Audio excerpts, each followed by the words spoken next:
I don't know if you're also nosy, excuse the pun, about other people's perfume. I have long been a Jo Malone fan, and I just wanted to show you not only my Jo Malone collection, but some of the other perfumes I've adored over the years. And what I'm about to show you is probably, I would say, over the last 20 years. For me, what's most important about a new perfume is that it's just something I haven't smelled before. And I love natural fragrances, so Jo Malone is it for me. So my absolute favourite is the Blackberry and Bay, and then I've also loved these two, Wood, Sage and Sea Salt, Earl Grey and Cucumber. They're almost gone and they're just fresh and divine and with lots of depth. This one, the Black Cedarwood and Juniper, is exquisite, but it's very masculine. Sometimes I'll wear it in winter and it's really, really lovely, but it's quite strong, and I don't know, at times it just doesn't fit. Then I have these little samples. Well, not samples, they actually cost a lot. I think they were in a Christmas collection box, hence the ginger biscuit and the orange bitters. So warm and they're not too sweet.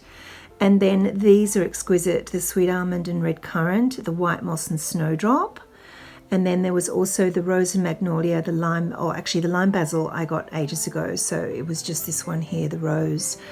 That one I really like on a fresh summer's day, but otherwise I don't wear that much. And these other ones are really beautiful to explore.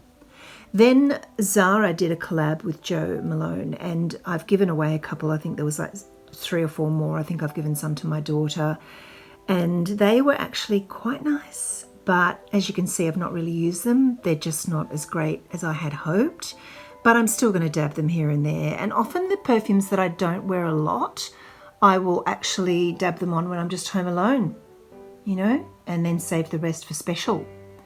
And then nutmeg and ginger, my husband bought me when he was traveling, and I really love spiciness and I love nutmeg and ginger to eat. But this one, I like it, but I don't love it. So what I'm doing with that one is using it as a room spray. So every morning when I leave my bedroom, I spray it over the bed and on the light bulb above the bed. And that's just a good tip for something that you still like, but maybe you're not going to wear. Then this Elizabeth Arden, it's cheap as chips. It's the green tea scent. Gee, I love it. I still love it after like 30 years of wearing it.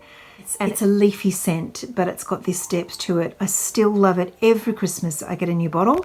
And in fact, this Christmas just gone was the first time that I actually did not buy a new bottle. So I am overdue for buying one. There's only a little trickle left. Then on the vein of green tea, because I actually love green scents, I don't like too sickly, florally fragrances. I like fresh and bright and green fragrances. And I did have the Bulgari green tea. It was Au Thé Vert, and this is the Au Thé Rouge. I actually smelt a sample of it when I was traveling on a plane once. Very, very distinctive. It's the most unusual, spicy sort of, it's kind of hard to describe. It's quite earthy and it's gorgeous, but it's an acquired taste, I think. Actually hoping to get through it soon because I need to get the green one again. Then I have 2 Body Shop fragrances that I really love. This is the Clementine. It's a Satsuma Clementine and it's really fresh and light. It's just an eau de toilette. And this I am absolutely obsessed with, the Italian Summer Fig. I've had it for quite a while. There's only a teensy dribble left and the stopper is blocked, and I can only desperately put a tiny spritz out occasionally. So it's a bit crushing that I can't access it very well, and I've looked everywhere for a replacement. So if you ever see that one, I don't think they make it anymore, but if you ever see it, do let me know because I adore it. It's one of my favorite perfumes ever. And on the fig thing, the wonderful Samuel Gravin, he's Australian, small business, creates these beautifully deep and enchanting fragrances that are all natural, and the woody fig is beautiful. It's very powerful, it's very strong, and it intensifies over time. And then on the earthy front, I tried the Santal. I actually smelt it on a girl in Sydney in Kinokuniya bookstore, and I said to her, "My God, what are you wearing?"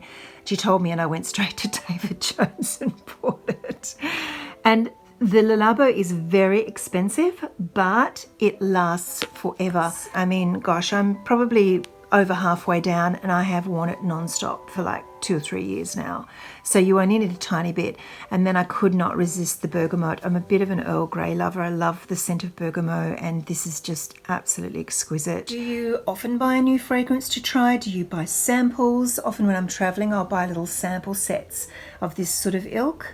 and then I can decide whether or not I want them later on. What fragrances are particularly yours? Do you have something that you've been wearing since you were very young that you just can't let go of? Do you often try new fragrances? Do you buy samples? How I wish Jo Malone would make samples. They do not. It's crazy. Or are you up for trying something new? And is there something that you're coveting? Let me know. Hope you enjoyed that.